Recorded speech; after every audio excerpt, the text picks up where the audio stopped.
Over at Healthy Gamer had an amazing analogy to describe how this works. He said, overstimulation is like turning up the volume on your phone to max when it's plugged into a speaker. The input is so high and the sound is so loud that we have to compensate by turning down the volume of the speaker. We have to reduce the level of the input before we can balance out the volume of the speaker. Otherwise, we'd blow out the speaker. This process, desensitization, takes time. What we're doing is allowing the dopamine receptors in our brain to return to a state of balance, or what we call homeostasis. So give your brain at least 7 full days to reset. You can always go longer if you want. There's no upper limit to the length of time you can reduce stimulation. But personally, I don't think it's necessary to go longer than 30 days, and I'll explain why later. But for now, let's move on. Part 2 of the protocol is execution. We've set up the logistics of the mindset, the rules, and the time frame. Now, it's time to begin. As you begin a dopamine detox, you are guaranteed to experience some emotions. You'll feel anxious about being disconnected from the internet or losing your Snapchat or Be Real streak.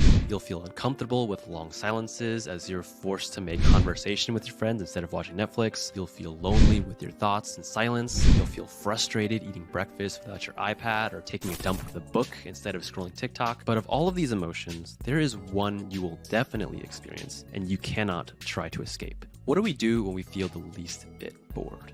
We reach for our phone.